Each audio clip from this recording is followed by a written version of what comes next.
Tuan Tanah adalah dewa. Bab 585. Qin Ming merasa lelah karena harus berjaga-jaga terhadap pembunuhan setiap hari, jadi dia meminta Situ Honglian untuk mencari seseorang untuk memperbaiki tembok halaman.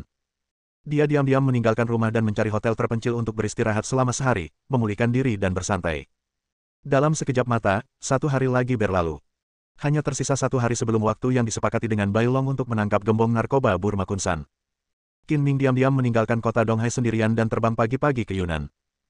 Setelah tiba di Yunnan, Qin Ming menyewa mobil untuk berkendara ke perbatasan, diam-diam melewati pos pemeriksaan perbatasan, memasuki Myanmar, lalu mencari mobil untuk pergi ke Myitkyina, dan kemudian mengemudikan mobil dari Myitkyina ke Mandalay. Qin Ming melakukan perjalanan tanpa henti di sepanjang jalan, dan setelah beberapa tikungan dan belokan, butuh waktu 17 atau 18 jam untuk mencapai Mandalay. Mandalay adalah ibu kota provinsi Mandalay, ibu kota kuno yang terkenal dan kota terbesar kedua di Myanmar. Kota ini terletak di pedalaman Myanmar Utara Tengah. Di sanalah beberapa dinasti kuno pernah membangun ibu kota mereka. Kota ini juga merupakan salah satu pusat politik, ekonomi, dan budaya Myanmar. Kota ini dinamai berdasarkan Bukit Mandalay di belakangnya. Alasan mengapa Qin Ming datang ke Mandalay adalah karena selir kesayangan Kunsan tinggal di sini. Menurut informasi yang dikumpulkan oleh Kuang Long, selir Kunsan bernama Suji, berusia 25 tahun, sangat cantik dan menawan, dan dia sedang mengandung seorang anak laki-laki, jadi Kunsan sangat memanjakannya. Kunsan adalah gembong narkoba besar di Myanmar. Keberadaannya biasanya sulit diketahui dan ia dilindungi oleh personel khusus 24 jam sehari.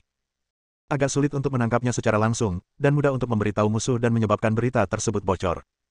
Jadi Qin Ming dan Bai Long berencana untuk menculik selir Kunsan dan memikat Kunsan ke dalam perangkap. Namun, tentara bayaran naga gila memiliki dasar moral mereka sendiri. Mereka tidak pernah menculik wanita dan anak-anak dan tidak pernah membunuh orang yang tidak bersalah. Terlebih lagi, selir Kunsan sedang hamil. Tidak seorang pun dapat mengatasi hambatan psikologis dari penculikan wanita hamil.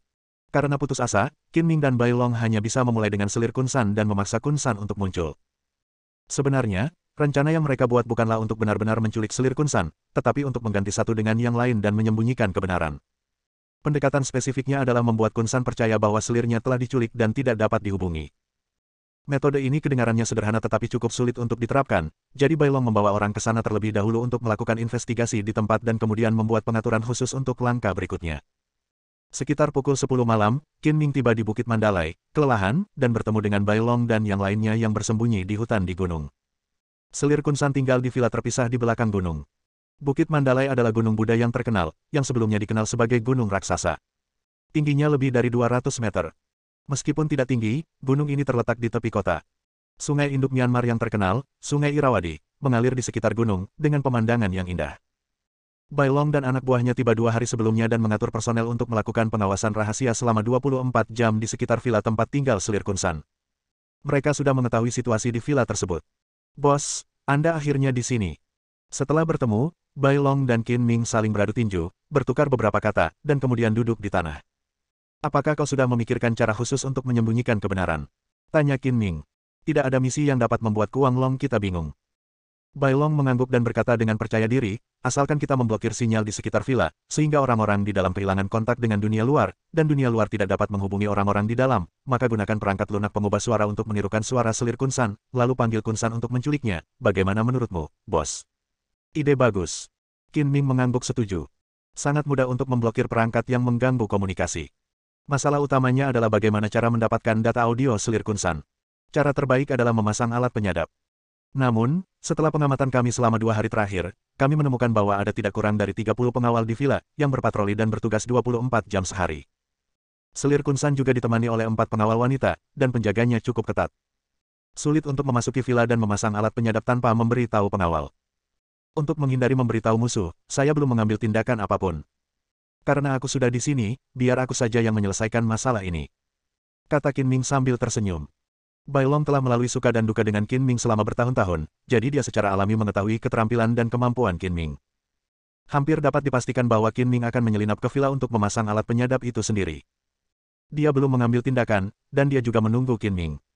Bagaimanapun, operasi ini bukan hanya untuk menghadapi Kunsan, tetapi yang lebih penting adalah memanfaatkan Kunsan untuk memancing kekuatan-kekuatan yang tidak menguntungkan Kuang Long ke dalam perangkap.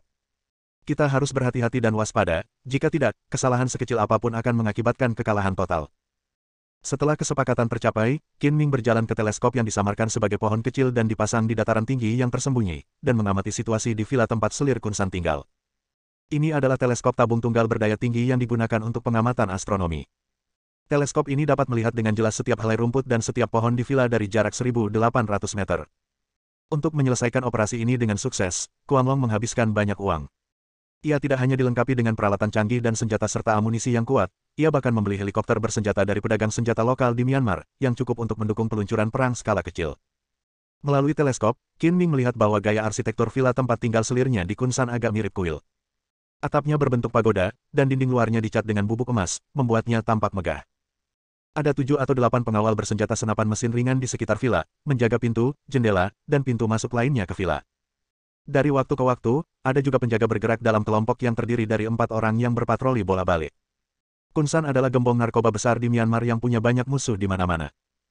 Kita tidak pernah tahu kapan seseorang akan membunuhnya karena dendam atau uang, jadi wajar saja jika dia menyewa banyak pengawal untuk melindungi keluarganya. Setelah mengamati selama setengah jam, Qin Ming akhirnya melihat orang kunci, selir Kunsan muncul di jendela. Dia tinggi, muda, dan cantik, membuat orang-orang terpesona. Penampilannya sebanding dengan Gu Qingyi, kecantikan yang tiada duanya. Setiap pria yang menikahi istri seperti itu akan menggenggamnya erat-erat dan memanjakannya. Tidak heran Kunsan memanjakannya dalam segala hal. Selir Kunsan mengenakan pakaian kasual longgar, dan perutnya yang membuncit terlihat jelas. Dia tampak hamil sekitar 5 atau 6 bulan. Di samping dan belakangnya berdiri 4 wanita mengenakan celana ketat hitam dan dengan ekspresi muram. Menghadapi wanita cantik yang sedang hamil seperti itu, Qin Ming tidak tahan untuk mengambil tindakan meskipun dia adalah musuhnya. Terlebih lagi, kali ini dia berurusan dengan Kunsan, yang tidak ada hubungannya dengan selir Kunsan, jadi Qin Ming tidak akan menyentuhnya sama sekali. Saya menunggu hingga tengah malam. Semuanya tenang dan sebagian besar lampu di villa dimatikan. Hanya pengawal yang bertugas di malam hari yang tersisa. Qin Ming berganti pakaian menjadi celana ketat hitam, mengenakan alat penyadap jenis micropatch, berkemas cepat, menyelinap ke dalam hutan, dan diam-diam berjalan menuju villa. Sosoknya menyatu sepenuhnya dalam kegelapan, bagaikan hantu yang tak kasat mata, dan mudah baginya untuk menyelinap ke dalam villa tanpa ada yang menyadarinya.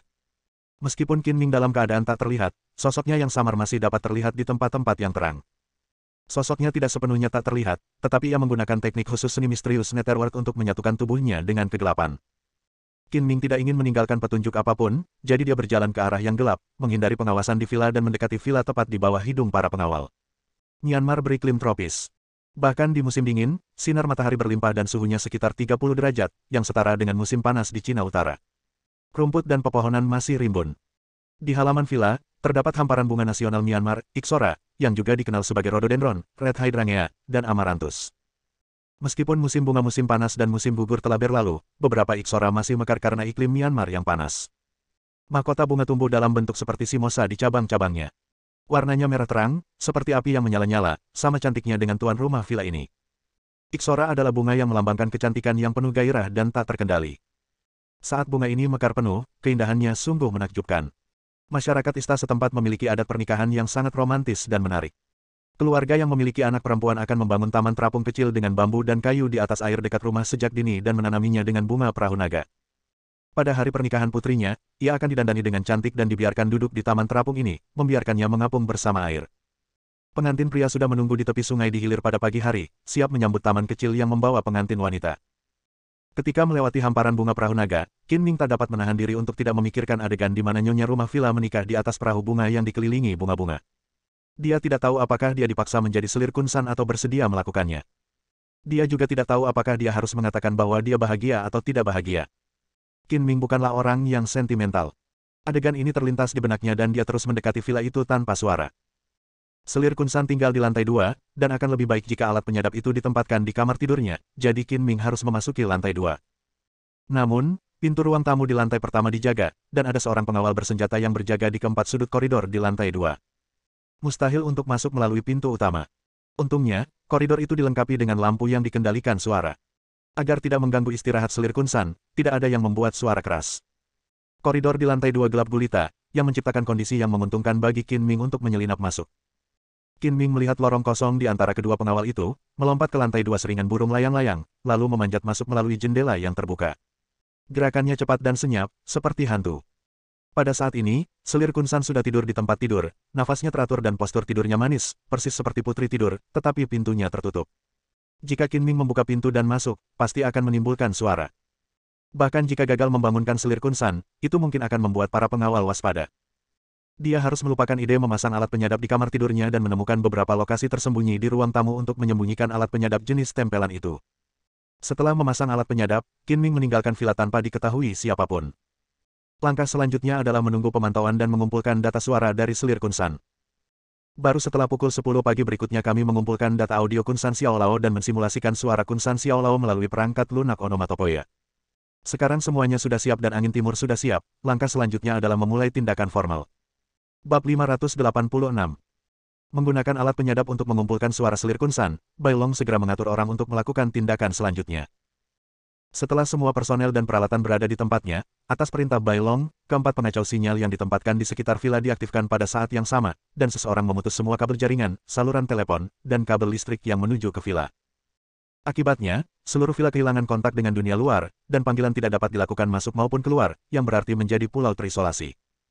Untuk mencegah pengawal di villa keluar dan memberitahu Kunsan, Bai Long juga mengatur orang untuk menyergap di luar villa, dan menangkap siapapun yang mereka lihat, menggunakan peluru anestesi. Kemudian, Qin Ming secara pribadi menghubungi telepon satelit Kunsan, dan pihak lain menjawab panggilan tersebut tak lama kemudian. Kunsan, dengarkan aku. Selir Musuki telah jatuh ke tanganku. Kau punya waktu 1 jam untuk bertemu dengan kami di Diamond Plaza untuk berunding. Kau hanya boleh datang sendiri, dan kau tidak diperbolehkan membawa anak buahmu. Kalau tidak, aku akan langsung membunuhnya. Siapa kamu? Tanya Kunsan dengan suara berat, nadanya penuh amarah dan dingin, namun tidak ada sedikit pun kepanikan dalam suaranya. Sebagai seorang bandar narkoba, Kunsan telah menerima banyak panggilan telepon yang mengancam seperti ini. Ia telah mendengar begitu banyak cerita tentang bocah yang suka berteriak serigala sehingga ia telah mengembangkan kekebalan tertentu terhadap cerita-cerita itu. Ia tidak akan mempercayainya sampai ia yakin bahwa selirnya benar-benar telah diculik. Kaulah yang memberi hadiah untuk kepalamu. Beraninya kau memberi hadiah untuk kepalaku. Tidak peduli berapa banyak nyawa yang kau miliki, itu tidak akan cukup untuk kubunuh. Qin Ming berkata dengan marah agar dapat memainkan perannya dengan baik. Kau adalah Hades dari tentara bayaran naga gila. Mendengar ini, Kunsan langsung menebak identitas Qin Ming. Ia juga menggertakkan giginya karena kebencian dan sebagian besar mempercayai apa yang dikatakan Qin Ming tentang penculikan selirnya. Kau telah membunuh anakku dan kau berani menculik istriku. Aku ingin kau mati dengan menyedihkan. Sanda, putra Kunsan, bekerja sama dengan Pers, yang disewa oleh Izzo Israel, untuk menghadapi Qin Ming. Itu murni untuk mencari kematian dan tidak disayangkan dia meninggal. Qin Ming bahkan membunuh Sanda di tambang emas yang ditinggalkan tanpa rasa bersalah. Kamu ingin aku mati, tapi sayangnya kamu tidak punya kemampuan. Qin Ming berkata dengan nada sinis, terus meningkatkan amarah Kunsan. Aku baru saja menuntun orang untuk menculik selirmu. Aku tidak ingin berakhir dengan 2 orang yang tewas. Aku harus bergegas ke Diamond Plaza dalam waktu 1 jam. Bajingan, jika kau berani menyentuh Suji, aku akan mengubur seluruh keluargamu bersamamu. Kunsan mengumpat dengan marah. Inilah efek yang diinginkan Qin Ming. Semakin kesal Kunsan, semakin mudah baginya untuk terpancing. Dia mengedipkan mata pada anggota perempuan dari Mad Dragon Mercenary yang telah dipersiapkan di dekatnya, dan menempelkan telepon ke bibirnya. Anggota tubuh wanita itu memiliki sensor yang terpasang di tenggorokannya, dan suara yang diucapkannya di telepon diubah oleh perangkat lunak menjadi suara selir Kunsan. Dia berteriak panik, suamiku, aku sangat takut, datang dan selamatkan aku. Qin Ming hanya membiarkan anggota wanita itu mengucapkan satu kalimat untuk mencegah Kunsan mendengar kesalahannya. Dia kemudian mengambil kembali telepon dan menempelkannya ke mulutnya. Saya ulangi lagi, Anda harus tiba di Diamond Plaza sendirian dalam waktu 1 jam, dan Anda tidak diperbolehkan membawa anak buah Anda. Jika tidak, Anda akan bersiap untuk mengambil jasad selir dan anak buah Anda yang belum lahir. Hitungan mundur dimulai sekarang. Setelah mengatakan itu, Qin Ming menutup telepon dan melanjutkan perjalanan bersama Bai Long dan anak buahnya untuk melaksanakan rencana selanjutnya. Langkah selanjutnya bukanlah pergi ke Diamond Plaza untuk merebut Kunsan, tetapi menyergap di jalan menuju villa. Setelah menerima panggilan penculikan, Qin Ming memperkirakan Kunsan pasti akan mengerahkan sejumlah besar orang untuk bergegas ke Diamond Plaza guna mencari keberadaan Qin Ming. Diamond Plaza adalah pusat perbelanjaan paling makmur di kota Mandalay. Di sana, arus orangnya ramai dan banyak pusat perbelanjaan. Tidak mudah menemukan beberapa orang yang mencurigakan. Qin Ming sengaja mengatakan bahwa mereka akan bertemu di Diamond Plaza hanya untuk membubarkan pasukan Kunsan. Selain itu, Qin Ming juga mengungkapkan kekurangannya, mengatakan bahwa dia baru saja memimpin orang untuk menculik selir Kunsan, menyiratkan bahwa dia masih berada di villa selir Kunsan. Kunsan pasti akan menghubungi selirnya untuk memastikan apakah dia benar-benar diculik. Jika dia menemukan bahwa dia tidak dapat menghubunginya melalui ponsel, telepon rumah, atau telepon internet, dia akan segera membawa orang ke villa untuk memeriksa, atau bahkan mengirim orang untuk mencegat Qin Ming dalam perjalanan ke Diamond Plaza. Pertarungan dengan Kunsan ini merupakan pertarungan kecerdasan dan keberanian, nyata dan palsu. Penyerang itu benar-benar memanipulasi leher Kunsan dan membuatnya jatuh ke dalam perangkap yang dirancang khusus. Qin Ming dan Bai Long secara pribadi memimpin selusin tentara bayaran Crazy Dragon dan mengendarai truk penuh senjata ke bagian jalan dekat gunung yang merupakan satu-satunya jalan menuju villa. Mereka memilih untuk menyergap di sini sehingga mereka dapat menekan musuh yang lewat dari posisi yang tinggi. Peledak khusus membawa bahan peledak cair, menuangkannya dengan hati-hati di jalan, dan kemudian menggunakan detonator untuk meledakkannya dari jarak jauh. Bahan peledak cair ini disebut ASTROLITEG. Bahan ini memiliki banyak kegunaan militer, seperti membersihkan blokade jalan, meledakkan ranjau, del. Bahan ini memiliki karakteristik kinerja peledakan yang baik dan energi peledakan yang besar, yang setara dengan ranjau cair. Kekurangannya adalah bahan ini akan menguap di udara dan memiliki batas waktu tertentu. Yang lainnya menemukan tempat untuk bersembunyi di gunung di satu sisi jalan, dan penembak jitu juga menemukan lokasi penembak jitu yang cocok dan menyembunyikan dirinya dengan mengenakan selimut kamuflase anti-inframerah. Qin Ming membawa peluncur roket satu prajurit dan bersembunyi di balik batu, dengan sekotak roket di sampingnya. Secara umum, peluncur roket tidak dapat ditembakkan terus-menerus, jika tidak tubuh tidak akan mampu menahannya, dan pembuluh darah akan terluka dan pecah, menyebabkan kematian. Namun, kebugaran fisik Qin Ming sangat kuat, jauh melampaui orang biasa, jadi dia tidak perlu khawatir tentang masalah ini sama sekali. Bai Long memegang senapan mesin ringan yang kuat dan bersembunyi di samping Qin Ming. Yang lainnya juga memegang senapan mesin ringan. Kecuali Kun San membawa tank berat, mereka bisa mengatasinya. Setelah semuanya siap, suara pengintai tiba-tiba keluar dari headphone semua orang. Ada konvoi yang mendekat. Saya pikir Kun San lah yang datang bersama anak buahnya. Jalan ini hanya menuju ke area villa di belakang gunung. Pada dasarnya, tidak ada kendaraan lain yang lewat. Jika ada konvoi, kemungkinan besar itu adalah orang-orang dari Kun San. Tidak lama kemudian, sekelompok 7 atau 8 mobil muncul di hadapan Qin Ming. Semua mobil itu anti peluru, dan mobil keempat di tengah adalah Rolls-Royce hitam yang memanjang. Menurut informasi yang dikumpulkan oleh Kuang Long, mobil yang paling sering digunakan di Kun San adalah Rolls-Royce versi panjang. Hal ini semakin menegaskan bahwa konvoi yang bergerak cepat itu tidak lain adalah anak buah Kun San. Semua saudara, bersiap untuk bertempur dan tunggu tanda ledakan sebelum melepaskan tembakan. Tidak seorang pun akan selamat kecuali Kun San.